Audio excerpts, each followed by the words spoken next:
If you have a wood stove and you want to know your optimal operating temperature and you have double wall flue pipe like I do, then you're going to need this probe style thermometer made by Midwest Hearth. I've got links in the description, and this works a lot better than just having a magnet that sits on your stove top. This is going to give you a more accurate and quicker reading. It's just going to require a couple of holes drilled into the pipe, a 3/16 inch hole and a 1/4 inch hole, and I'll show you how I completed my install. Once you receive your probe in the mail, you'll see that there's a magnet and then a gold eyelet on the probe. You'll actually need to reverse the order of these. They ship it that way that the eyelet doesn't slip off and get lost. So put the magnet back on and then the eyelet, and then this is the formation that is going to go onto your flue pipe once you get the holes drilled. So the first thing you'll need is a 3/16 inch drill bit. That's going to clear for the probe, and you'll have a 1/4 inch for the outer wall only, and that's going to allow the gold eyelet to fit into the pipe. The instructions that come with the thermometer say to mount it 18 to 19 inches above the stovetop, so I'm going to split the difference and put mine at 18.5.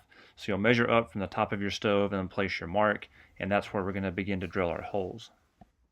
So to get things going, we're going to take our 3/16 inch bit and drill it straight through both walls of the pipe. So just go entirely all the way through and then change it out for your 1/4 inch bit, and then just do the outer wall only. So take care not to push it all the way through. Just get that first layer and then back it out. And although I didn't do it, it might be wise to lay down some sort of a cloth or a cover to catch all the shavings. But here we are, we have both of the holes drilled and we're ready to get this thing inserted. So what you can do is just take the eyelet and slide it in and then get everything installed from there.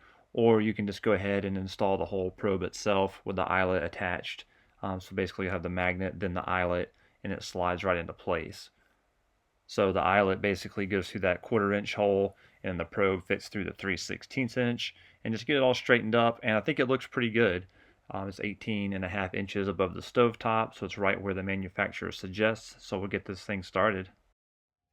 So this is the maiden voyage for the thermometer. I've just got a small fire going here, trying to get the flue warmed up, get things hot, start building up a little bed of coals.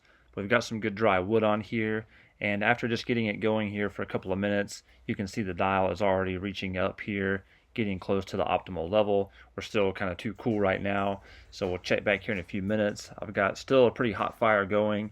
I haven't damped it down or anything. I've still got some smaller logs on, but I'm already, as you can see here, in the optimal burn temperature, and we can actually keep going higher, which I plan to do. So this thing is just a really easy gauge just to glance at and to know that you're in the right setting, to know that you're not building up creosote, which could cause a chimney fire. Usually you can look at a stove and kind of know that you're in the right place, but if you're doing some overnight burns or if you're newer to stoves and unsure, it's definitely a very helpful tool, and I highly suggest it. And here's the thermometer after that first night of burning. You'll see it's going to get some black buildup on there. It's a little bit of creosote, but being that it's stuck directly in the pipe, catching all the hot flue gases, that's going to happen. The manufacturer does not suggest cleaning it with any kind of an abrasive material. It actually said that if it gets buildup on there, that it shouldn't reduce the effectiveness. And again, this is just a really helpful tool. Again, being that it's not a stovetop thermometer, it's going to give you quicker and more accurate readings. I'm definitely going to leave this installed, give it a try this season, and see how I like it. If you have any questions about this particular thermometer or this stove, this is a Supreme Novo 18. I've got a separate video on that. I'll have that linked in the description. I'll also have a link to this thermometer through Amazon where I purchased it. But again, super helpful tool. I think it's going to be really awesome to have it for this season, just to make sure that I'm burning very efficiently. But in the meanwhile, I really appreciate you for tuning in. Hope you'll consider subscribing. Leave a comment if you have any questions, and I hope to see you next time. All right, peace.